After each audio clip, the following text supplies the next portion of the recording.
Water Cooler Wednesday. And we are here today. I'm so excited. This is an old friend, colleague. We met in a class, a fully virtual class. So it is possible to build relationships virtually, right? Yes, Um, yes. yeah, and this is Britni Eisenmann. So Britni is an IO psychology practitioner. She helps organizations with retention via employee engagement. She sees a future where employees stick around because they want to, and they tell their connections that your company is a great place to work. That's a Yes. nice pitch. Britni is uses her training and expertise to take organizations and individuals through their next best strategic step.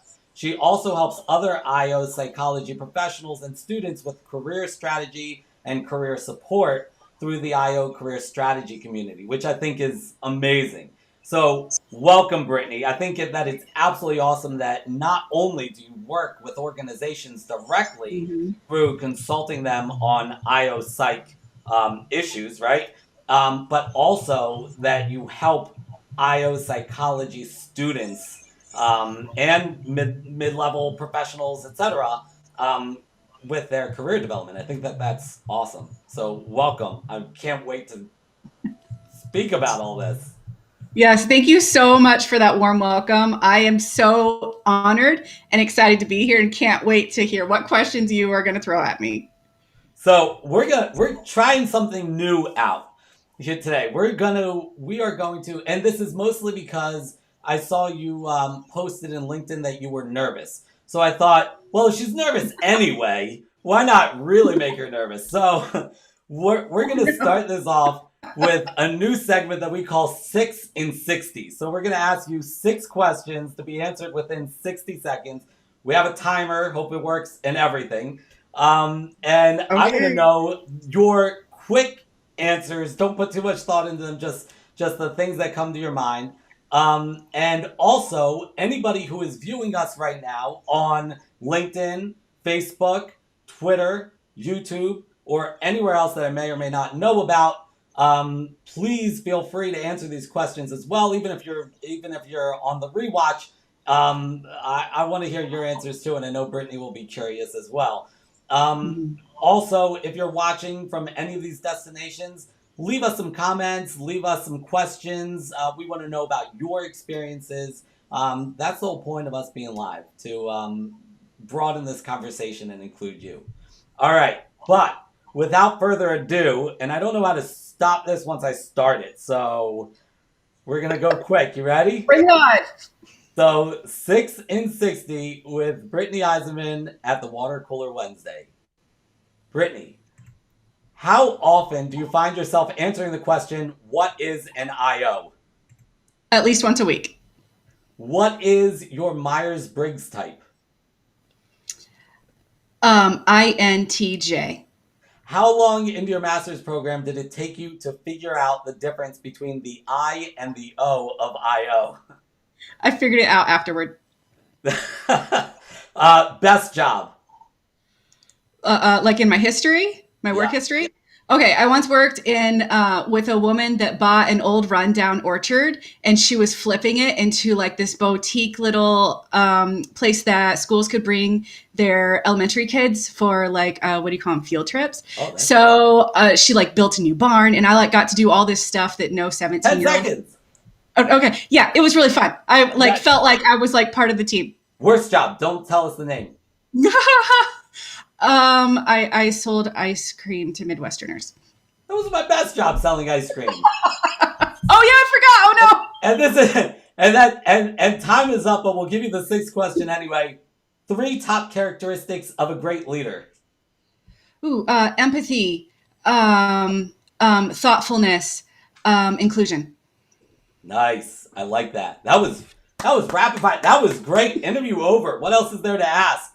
That's you did great. So now that we've gotten the nerves out, I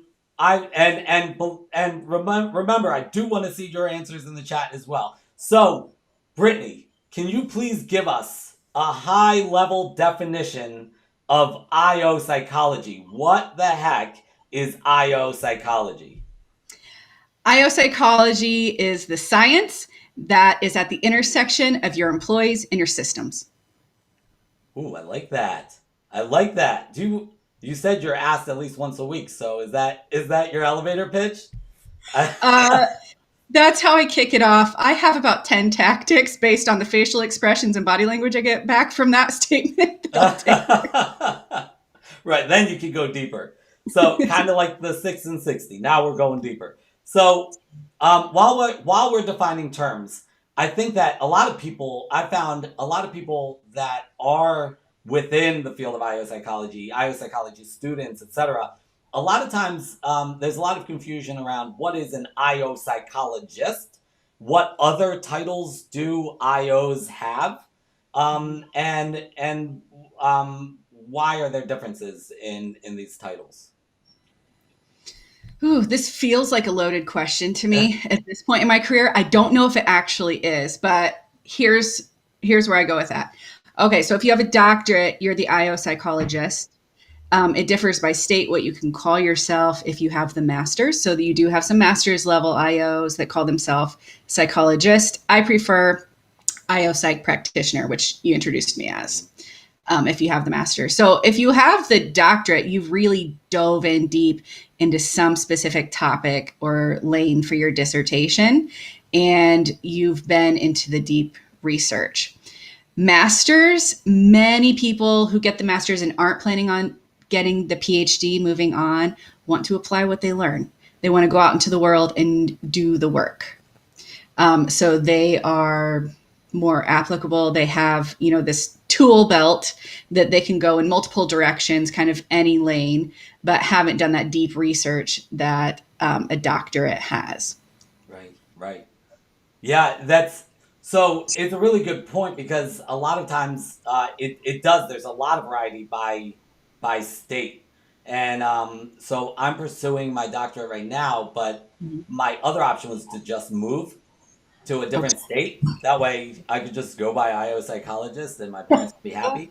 Uh, but but yeah. So these practitioners. So IO is this sort of uh, applied field of psychology, right? So how does it fit into the psychology thing? Because I have been in many conversations where people start crossing this line and telling me about issues that I am not interested or capable of helping them with. Like I'm not trained in this. I understand that you had a rough time with your parents growing up, but like let's move on. So how does IO fit into psychology? And what is the distinction there? Yeah, so I'm going to preface this a little bit. So I once upon a time was a social worker for about a decade. And when I was a social worker, people thought I was a counselor. So sometimes I'd get like cornered, like at public events with like stories. And I'm like, I can't help you. And I have not gotten away from that problem. Like getting my master's in IO made it worse. Right, right. We're Especially not when you say, I'm an IO psych practitioner and this conversation is confidential. And then it's like, whoa, it opens the floodgates. And you're like, I've got some referrals for you, but Mm-hmm. Yeah, IO psychology brings the science of psychology into business. So we help make your systems more human. We help your employees thrive within your systems. Business has hard metrics. We have to hit certain numbers or we're not going to survive as a business. But that doesn't mean that we have to have a tough exterior with our employees. We can treat people well and they can contribute fully to those hard number metrics. So IO psychology helps your people, all your stakeholders, not just your employees, but operate well within your systems. yeah, yeah. So when we talk about IO, first of Mm-hmm. all, we're constantly calling it IO because the full name is Industrial Organizational Psychology, which is just a nightmare of a title. Um, and so it really combines sort of two different segments, which I'm not going to put you on the spot and ask you to define the difference because really, Oh, bless I've you. met so many IOs that like just don't know because it almost becomes irrelevant because Mhm. it's all been mushed together, right? Yes. But with the I being more of like the selection and development piece, and the O being more of the culture and mushy piece sometimes, leadership development, things like that. What does what do IOs actually do? Like where are we, like Mr. Rogers' neighborhood? Like where are you finding these people within industry? Yeah. So IOs analyze what you have and we help you build solutions to it. So we have both that. We have to be critical thinkers. We have to be able to pull together the right stakeholders to look at the problem and then solve the problem. So many IOs currently are tucked in along with HR or under HR. They should be in executive roles. I think we'll get to the point where an IO is an executive role because we are taught how to bridge across every single department. Pigeonholing your IO is wasting so much money if you just hire your IO to do one specific thing. But that's why we're a good partner with HR, is because we can bridge every system, every department, and help with any challenge. From the smallest being that this leader needs help tweaking how they're leading their team, to departments having trouble communicating or working together, to your whole onboarding system for everybody. Yeah. So so we work a lot with HR. What is the difference between IO and HR? So I'm glad you asked this, and I anticipated you would ask this because I think you and I have taken two different tactics with Yeah. this. So I keep trying to tackle HRIO, and I'm putting out like text memes around that. Yeah. But I'm not satisfied with where I am. So how personally I have done this is I don't plan on ever getting any HR certifications. Yeah. I need to know enough about HR to be dangerous, but I don't want to be a threat when I'm pulled in, because I'm always pulled in by the HR team to help with the organization. I'm not stepping over their boundaries. I'm there to help plug in where I can. Right. Yeah. Yeah. Yeah. And well, there's a lot of like overlap on the outskirts. So a lot of HR professionals will dive into strategy. Whereas it seems like IOs, that's where we start with strategy, Yes. and so Yeah.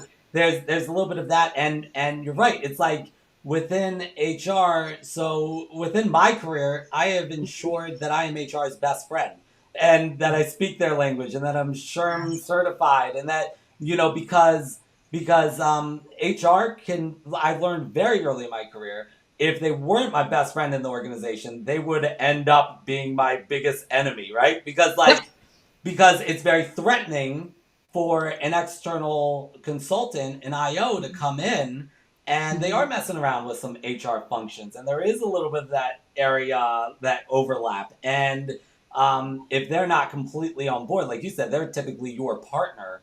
I've gone through the process with one organization where HR was the last person I met with, and they were like, "Nope," and it was very clear to me what was going on. But how do you explain what Uh-huh. is happening, right? Or is that even my place to explain? Mm-hmm. So like partnering with HR, because IO and HR can complement each other so well, especially because HR gets so in the weeds often. For Yes. an IO to be able to come in and alleviate so much of that stress that goes into the strategy piece can be very Mm-hmm. helpful, I found. Yeah. Yeah. I think a good example, maybe to talk about this would be like, let's say they're having problems with recruiting, and the HR team and the IO might know the 6 best practices for recruiting, and they might know those same 6. Mm-hmm. IO is going to be able to do the internal research to figure out, of those 6, which one's the best one. It might not be the shiniest one. It might not be the one that's the hottest right now. It might not be the one that all your competitors are using, but it's the right one for you. So IO can help match the best practices with the research. Or, so like a really specific example is I had a client, everybody's having problems recruiting right now, right? Mm-hmm. So I had a client that had a lot of competitors for what they produced. Mm-hmm. And there was just this belief that those competitors were also their competitors for their employees, which a little bit makes sense. But when my team got in there and did the research, Their only competitors were from employees were companies that were physically located within about half a mile of their main plant, Huh. because for them, almost all their employees were within walking distance.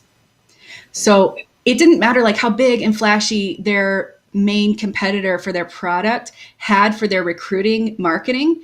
If this company had thrown money at that, it would have been wasted money. What they needed to do is get their executives walking the streets around their company and let them know exactly what positions were open. So any best practice would have been a waste of time if they didn't have that data. Right, right. And that's so that brings us back to this split between the research and the practice, and the fact that there are IOs that just not just, but they spend their time in the lab, like they are studying this stuff and coming out with best practices, and a lot of times people in the field don't know what those are. Yeah. And so where is it going without the practitioners that are there to be translators, right? Mm-hmm. But then you've got the practitioners who are out there that sometimes they are having problems that the people back in the lab aren't even aware of, right? Uh-huh. And so what I love about IOs, especially this younger generation of like terminal masters level IOs, that Okay.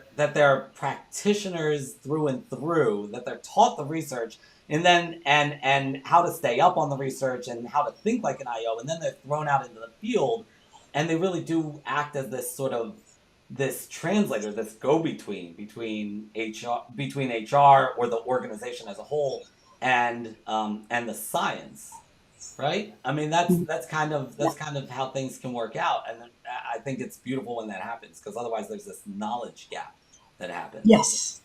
Yes. And being able to read the room while you do that. Right, right, right, and exactly, and understand that just because something happened in the lab does not mean that it's going to translate to Mm-hmm. that individual organization. Mm-hmm. Every client, in my experience, every client views themselves as being incredibly unique, and they Yes. are. But Uh-huh. there's also this element of generalizability, right? Mm-hmm. That a lot of the problems are not unique, and therefore there are solutions out there, but people think they have to get into reinventing the wheel. Mm-hmm. So how do you keep up with your IO research? Like what? So you're a consultant, an Yes. IO consultant. You Mm-hmm. go into an organization, and there's plenty of consultants out there, business and management level consultants that are going into organizations helping out. What about your IO training? Like what? How does that influence the way you work as a consultant? The skill of how to read research articles and glean what you need quickly out of them is one I use so frequently, Mhm. because there is so much data out there. And, probably it ends up being about once every 6 months, I'll go back and, punch in my keywords and pull all the new articles or books or whatever. And so then I have this huge pile to go through. So being able to decide within a couple minutes, yes, this one probably has something I'll be able to use or not.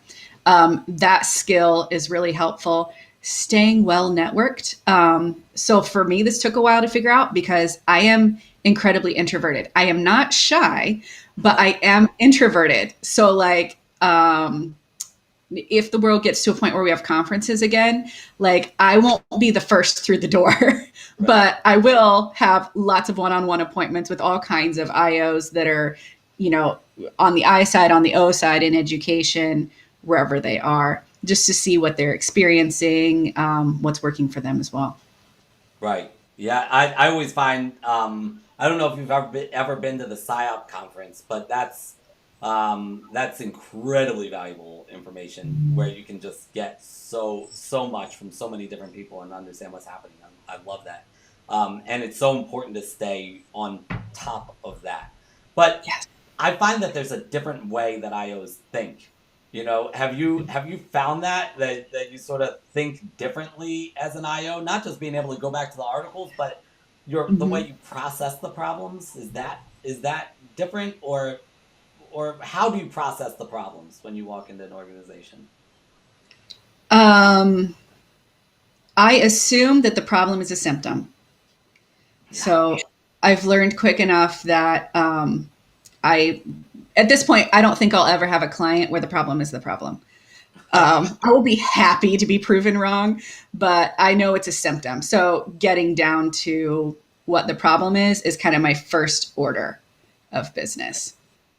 But yeah, so like right now, I am testing a framework with a colleague, and I see the entire world through this framework right now because we're in the nitty gritty of applying it to a situation with a client. So I think that definitely happens. You know, like if you're using a specific methodology or framework at that time, you end up seeing everything through it. Right, right. It's kind of dangerous, right? That when you're a hammer, the whole world is a nail, or what's the how Yes. that goes? Right. Yeah, and you've got to sort of like pull yourself out of that. It's kind of interesting how that happens.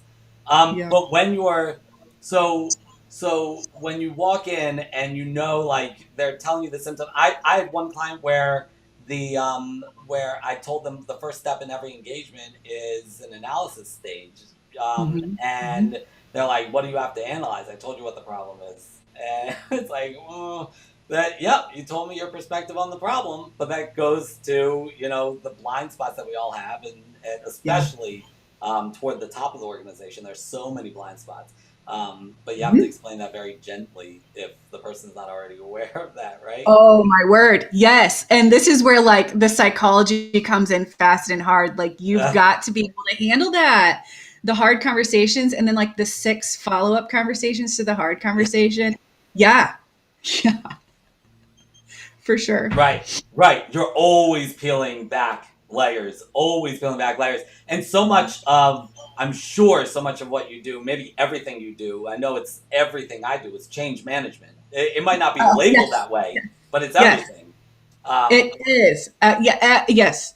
Everything you touch as an IO is change management and nobody truly wants to change. right, right. And there's always that sort of resistance. I was recently reading an article that said we have to stop calling it resistance, we have to start calling it reluctance, Mm, which I think is really smart because resistance has this sort of negative, like it almost has this connotation that the person has, they're resisting unnecessarily and they can't be mhm. budged, and it's more aggressive. But reluctance is something that's very natural. Yeah. People are going to be reluctant to change. But yeah, so your stakeholders, your partners, Mhm, are mhm. also they're always going to be reluctant to the change, even if they brought you in for the change. There's Yes. going to be some Yes. reluctance there. People don't Mhm. like getting uncomfortable, right? Yeah. So okay, so we know what IO is. How did you find IO, or how did IO find you? Yeah. So I think IO found me, putting it in that way. So I was a social worker for about a decade. At like the 8.5 year mark, I was super burned out, and I thought maybe it was just the leadership I was under.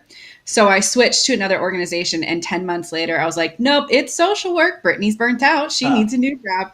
Um, I knew I wanted to go get a master's at some point in my life. It felt more like a need than a want, and I understand how much privilege is in that statement. So I was just looking for a position that was outside of social work that used my skills. There's a large health network in my area, and the title of some position really piqued my interest. And as I drilled down, I saw it required a master's in IO psychology, had Huh. never heard of it. So I have a bachelor's in psychology. I graduated college in 2007. Yes, 2007. And IO wasn't introduced in Right. any of my psych classes in a bachelor. So I hope that's changed now. I think it's changed now. But anyway, I was like, okay, well, I would really love to have this job they're advertising at some point in time. Obviously, not right now. So then I went and researched IO psychology, and I realized a lot of what Google was telling me it was is what I had naturally been doing in like revamping teams that I had ended up as a leader in social work with.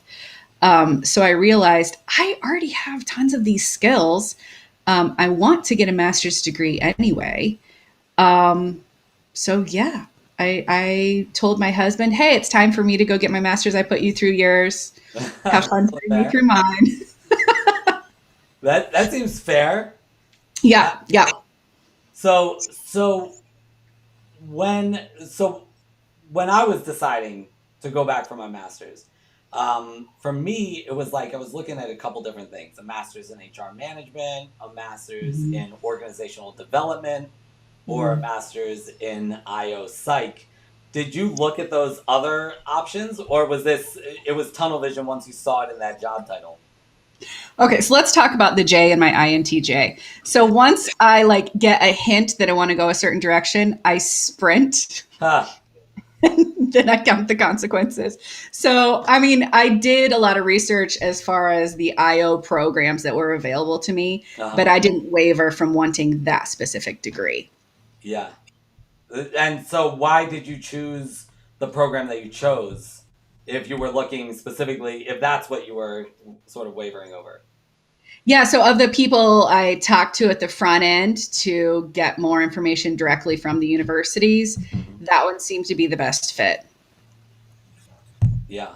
So, um, what made it the best? What made it the best fit? Like, why was that the best fit? Yeah, it was fully online. I knew that I wouldn't really probably move for this degree because my husband has a like mental health license in Indiana, so I knew we probably wouldn't be moving states, so I wanted a fully online program. Wanted to be able to do it part-time so I could still pull in some kind of income while I was in school. So those were two things that were very important to me. I also wanted it to be ranked fairly high Yeah. by, all the agencies that do the rankings of universities. Whether or not those are worth anything, I don't know, but Right. that mattered to me. And that master's was at the Chicago School, right? Of Professional Mm-hmm, Psychology. mm-hmm. Yeah. And I've been seeing more and more, I've been seeing people pop up in places where they ask them about where they went to school, and it was the Chicago School. I feel like they're really churning out some real movers and shakers in the field of IO right now, and I think that that's really awesome. Um, Yeah. so when you decided on that program and you just sort of like joined up right away. What was it like going back to school? I was terrified. So I am first generation college student in my family. Wow. So when I got my bachelor's, I was terrified. Like I didn't socialize at all. A little bit of that is my personality. But I was like so scared I was going to flunk out of college. And I thought, it had been a decade. I was like, oh, I'll be able to handle this. No, I was just as scared that I was Oh going to no. screw everything up and get kicked out of college the second time around, too. So yeah, I took it very seriously, too seriously. Oh my god. So for me, I was like, when I was in undergrad, I was very concerned about having as much fun as I could have. And my biggest concern was like flunking a class. Like I was really concerned about that. When I went back for my master's, it was about this thirst for the knowledge. Like I was so scared I was gonna forget, I was gonna lose the knowledge, I was gonna uh, not be able to implement this stuff in the field. It was a very different experience. That having that gap, I think, is really valuable. Um, Yes, I agree. so we have a question here. Let's see. Do you have some advice that you wish someone shared with you when you started out? That's actually a great question. Yeah. So I assume they're saying starting out after graduation with your master's. Yeah, that sounds right. Yes. My advice is network and be open to opportunities. Network, however that looks for you. There's a lot of neurodiversity in our field, so not all of us network the same Right. way, personality differences. Whatever networking looks like for you, figure out something that you can do month in and month out, have a few targets for yourself and yeah, network with other IOs. That's really important. Network with potential clients if you're a consultant. And then I would say secondarily, and really goes right along with networking, is be open to new opportunities. Because when you put yourself out there, that is when people find you and are willing to kind of give you the lowdown on their idea that you might want to hitch your wagon to. Yeah. So don't be afraid that what you say is stupid or whatever. Put yourself out there. If you're interested in something, go chase it down. Tell people you're chasing it down. Um, your network wants to see you win. They do. Other IOs want to see you win. Other professionals want to see you win. That's true. Don't tell yourself otherwise. Yeah, that's people are so hesitant to go out and ask for help or mentorship, and it's like the mentors themselves get sort of like this high off of helping somebody, and it's Mhm. like giving back. I taught a master's class this past term, and one of the assignments was to interview two people within the field of IO. I think some at least one person interviewed you, right? And so people, it really opened their eyes that, whoa, these people really wanted to talk to me and they really had great advice. And so many of my students came back and said this person said they should keep in touch, and this person said they might have an opportunity for me, and so I think the networking piece is so valuable and overlooked. And also that thing about like being open minded in terms of where you go, because IO is broad, and you don't even know how broad it is until you're working your way through your Yes. master's program, and you're like, wait, we do that too. I always tell people like start off broad and be open to things, and then you start narrowing it down over time. Mhm. Would you agree with that? Oh man, you had to ask me that. Okay. So there's a lot of debate around this. I Yeah, used to be staunchly in you can't market unless you know exactly what you have to offer because otherwise you won't have clients. But every experienced IO that I've talked to about it has said, yeah, like, Brittany, no, you need to stay really broad. So here's where I've landed as of right now. When you're marketing, like especially if you become an IO consultant, you do need to be specific. Like, is your lane burnout? Is your lane retention? yeah, But as far as your own skills and what experiences you'll say yes to, keep that broad. yeah. Yeah, and I think so. I do agree with that. I'm very much into niche, niche, niche. Like the Yeah. the narrower your net, the more fish you'll catch somehow. I don't know, Yes. but Yes. and but I do agree. So, my target, like the bullseye of my focus area is burnout and meaningful work. Mm-hmm. But many of my clients are outside of that, or they're Mm-hmm. tangential to that. And Mm-hmm. also, if I'm going in and working on burnout, what does that mean for that organization? Sometimes it's a selection issue. Sometimes it's a training and development issue. Sometimes it's a performance management issue. Right? It's always going to be a different issue. So Yeah. I agree. You should not put the shutters on and be like, nope, that's not my thing, unless it's Yeah. out of your scope of expertise, obviously, or Yes. Mm-hmm. or out of the scope of things you want. Like I've got a little bit of a laundry list of things that I just wouldn't take on for Mm-hmm. various reasons. Yes. And I don't. Do you have one of those? Yeah, at the top of that is DEI. I don't think it's Yeah. ethical for me to take on DEI. I have in my back pocket a lot of great IOs and IO orgs that will take on DEI. So I will push clients that need that toward them. That is so interesting that you said that, because I have felt the same way, and people have Mhm. come to me for DEI things, and I have passed the referral along, because as a white male, who am I to get up and be talking to people about diversity and equity and inclusion? However, we have a guest coming in a few weeks who really that question ignited her. She is in DEI, and Okay. she sees it in a very different way. And some of the people within that diversity space Mhm. that I know, some of the really effective people are, um, you know, uh, white male, white female, and so there is like I don't feel qualified to speak for them, but there is that, but I Mhm. share that discomfort with you for my own Yeah. personal things that I take on. That's really interesting. You brought that up. Yeah. Yeah. So, okay. So, and somebody comes to you, and they are Brittany a few years ago, right? Like they've decided I want to be an IO for whatever reason. You help these people navigate this. What does that look like? Who you are is very, very important. You don't come to IO as a total blank slate. When you are spit out at the end of graduation, spit out's maybe a little harsh. When you exit graduation, who you are is just as important, more important than what you've gained through your education. So like I came out of social work. There's a lot of skills. And just this morning, I talked to someone who is coming out of social work into IO.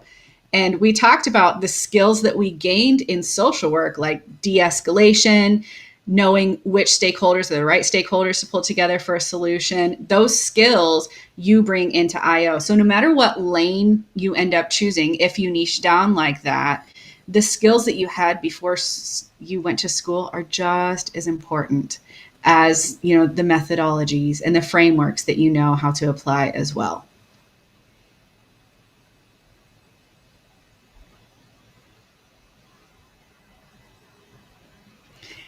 David, I'm so sorry, I can't hear you. Sorry, I think that is very valuable advice. I've also seen so much imposter syndrome when people are switching over to IO. How do you help people deal with that? Like they want to be an IO, but it's again it's industrial organizational psychology. That's a really Yeah. sort of am I qualified to be an IO and to switch careers? How do you help them navigate that? I'm learning better this one. I used to think it was just something people told us we had to keep us down and that it didn't actually exist. There's no such thing as imposter syndrome.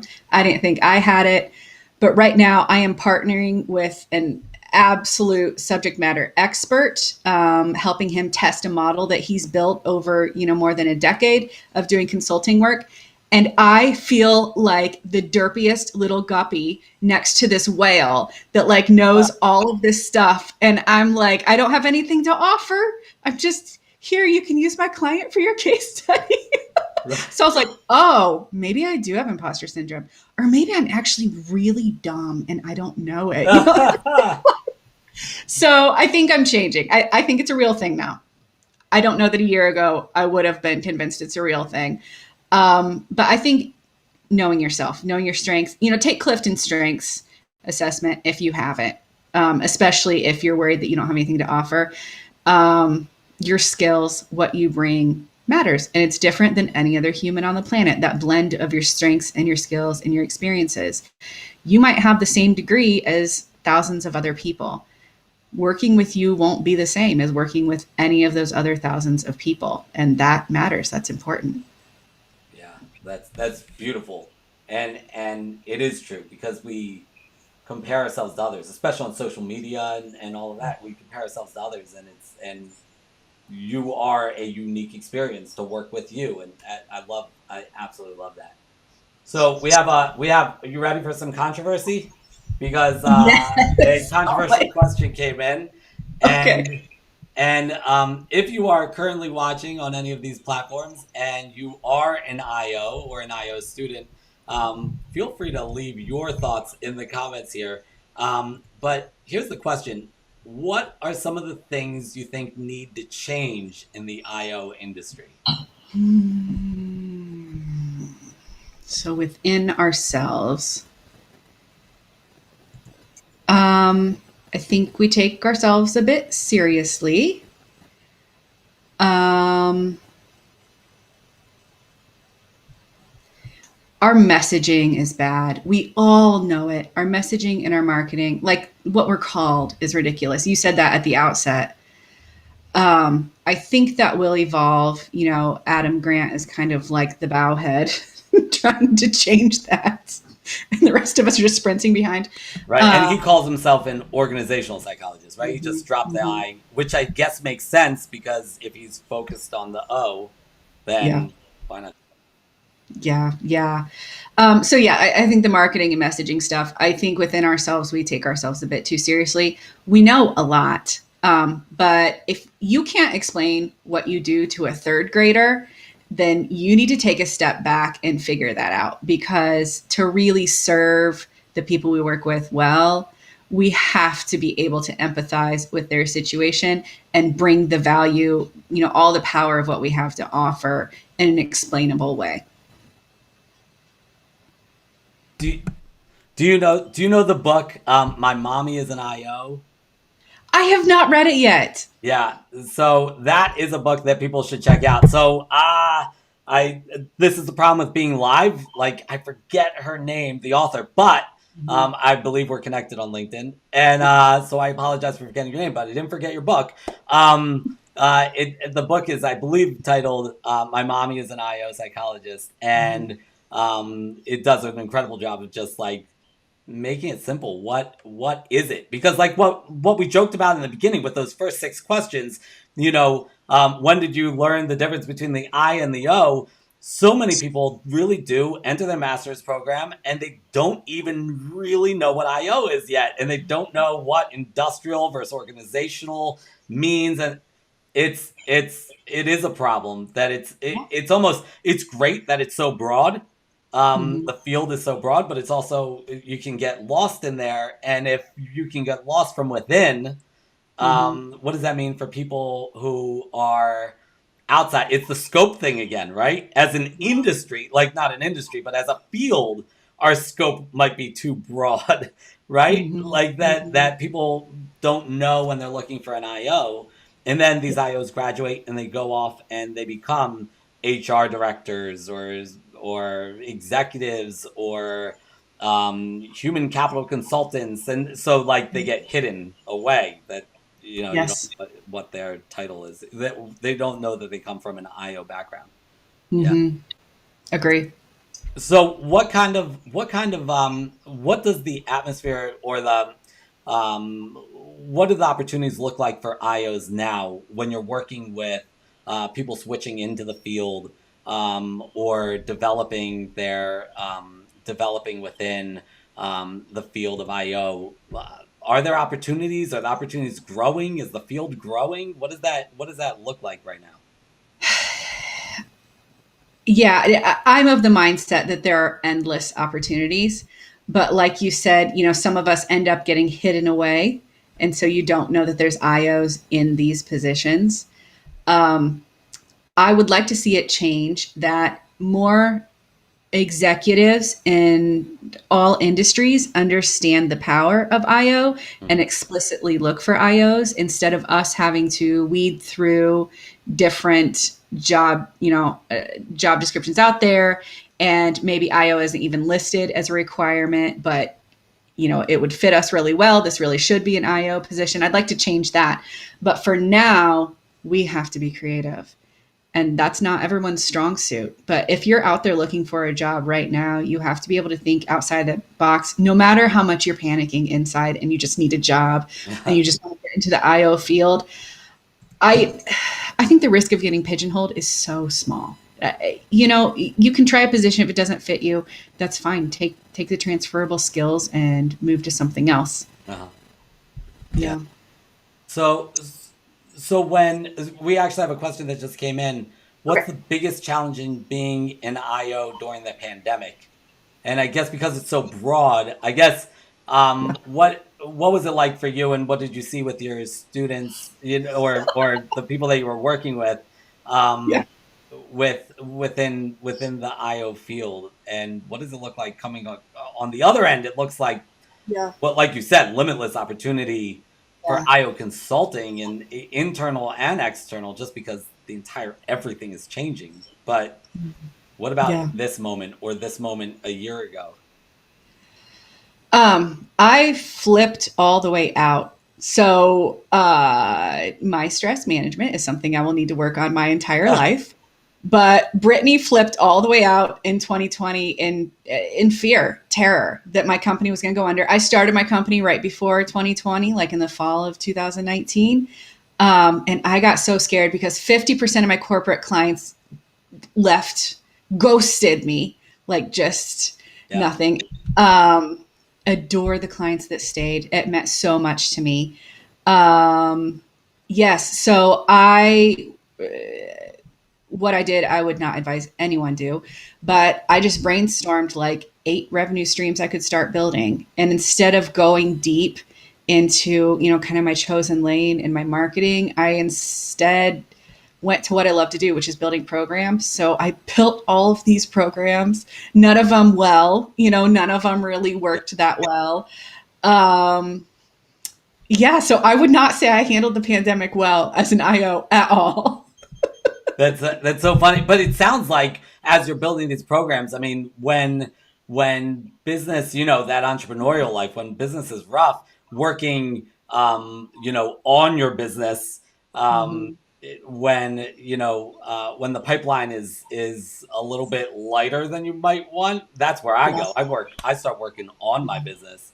yeah. So I think you and I probably did the same thing, and especially, I mean, that did happen. A lot of organizations were like, external consultant, what? No, we got to focus on survival now. Yeah. But now, as organizations are looking at what the new normal looks like, and they're looking to retain people, they're looking to attract employees, they're looking to move toward a more virtual workspace. These are all like, problems that IOs are Yes. primed to Yes. manage. Yeah, if you're willing to take a risk and throw yourself out there as an IO consultant right now, like there are companies that need you, specifically you, what you have to offer. Right. Yeah. Yeah. And so IOs need to be reaching out because we are misunderstood or Mhm. not widely Mhm. known, and Mhm. people might not know that this resource is even available, which is I love that you work not only within the community but also, you work with IOs to get them in the Mhm. field, because we need more good representatives out there, people that are really doing Yeah. the work. And so Yeah. that's really awesome. So Britni, thank you so much for being here. I absolutely, I'm such a huge fan of Britni, and we've collaborated on a bunch of different things. I never leave her alone, and so when she agreed to come out here, I was ecstatic. And I really do love all of the work that you're doing, your consulting work, and also all of the work that you're doing within the field. And I think it's adding so much to the field. If you want to get in touch with Brittany, and you do, especially if you're considering IO or you're Yes. hiring an Yes. IO, Mm-hmm. so that QR code right above her head, you can lift your phone up and hover it right above there. Oh, I can't reach into your camera, but we're socially distanced. She's not actually here. Uh, but you can put that right in your camera, and that will take you directly to Brittany's LinkedIn page. Connect with her, email her, reach out for anything regarding IO or bettering an organization. Um, I I can't stress enough what a valuable resource Brittany is. And next week we are actually off on the water cooler. We're shutting down the water cooler for a week, but then we will be back.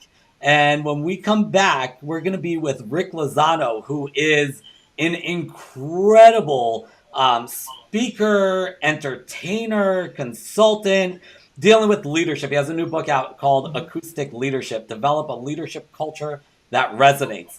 And just the way this guy thinks and the way he gets his message across. First of all, I've never seen him without a guitar within at least 5 feet of him.